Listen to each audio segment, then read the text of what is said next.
Hey, what is up everybody? My name is George and today we're going to be talking about smartphone myths.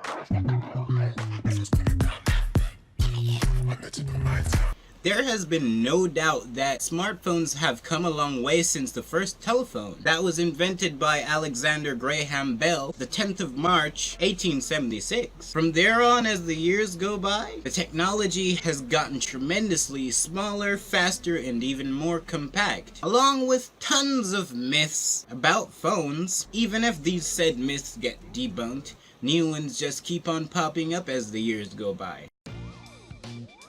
Auto brightness saves your battery. Now in most smartphones today, there's a little handy feature called auto brightness. With this feature, it's quite self-explanatory. It really adjusts the brightness of your phone automatically, depending on, lighting conditions. But it actually does not save your battery, and it actually drains your battery even more. How? Well, it's simple. There is a dedicated sensor on your phone just sitting there, picking up light changes in your environment, and then it has to ping your CPU and constantly process that data to tell the phone whether or not the screen should be brighter or dimmer. So in reality, it really is consuming more battery than it is doing you good. The best thing that you could do, however, is to adjust the brightness yourself by dimming it when most appropriate. Charging your phone overnight may cause damage to your battery or even explode. Now you might have heard this myth just flying around that you should never really charge your phone overnight because it's bad for it. Well,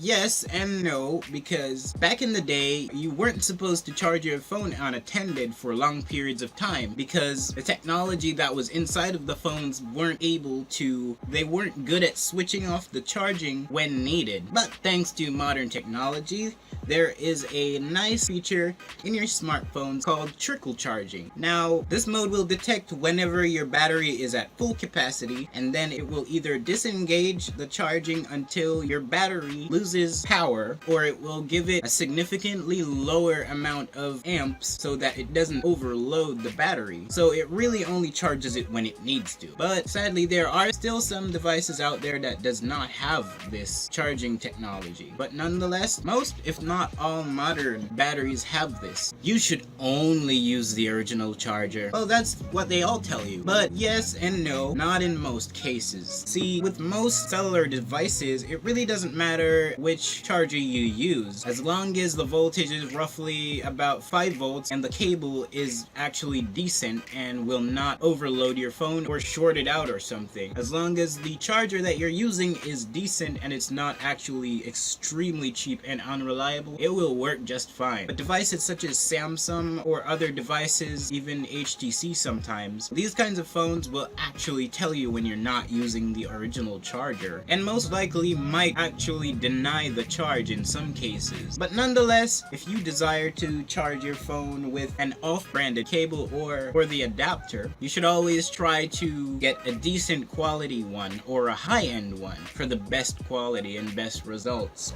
And the fourth one might seem a little bit crazy. When I first heard of this, I actually thought it was a joke, but then I realized people were actually doing this. Putting your phone in the freezer to extend battery life.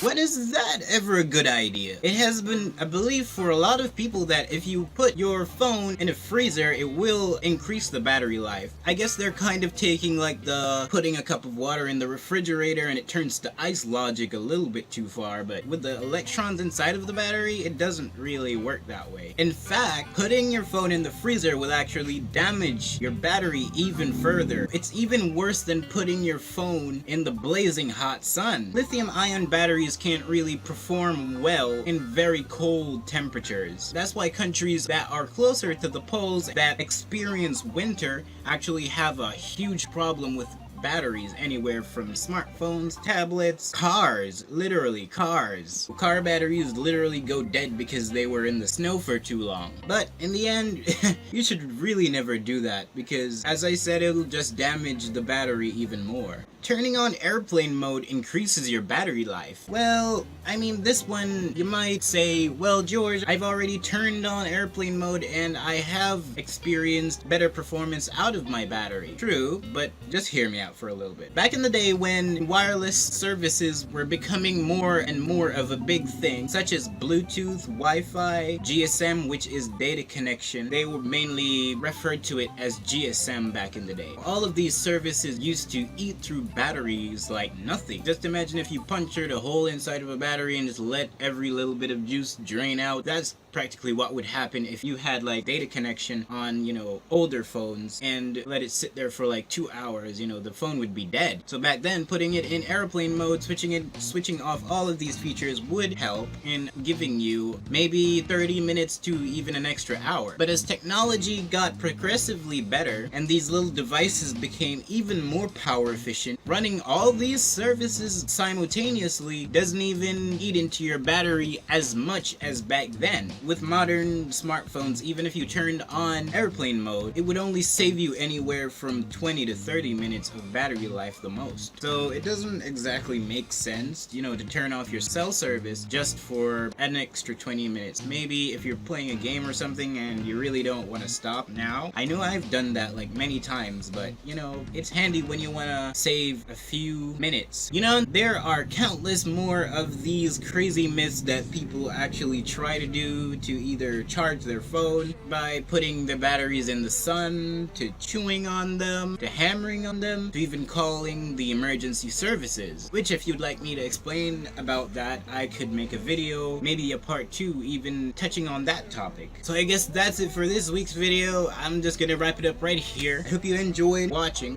Please subscribe if you're new, like the video, comment your thoughts below if you want me to do a part 2 of this. I don't know. My last video, it'll be in the card up here. Again, thank you so much for watching. Check out my social media in the links below. I'll see you next time. Hands over my mouth, I can only hope nothing's gonna come out, but there it is, on the tip of my tongue. I think you're the one. Open both hands over my mouth, I can only hope nothing's gonna come out, but there it is, on the tip of my tongue. I think you're the one.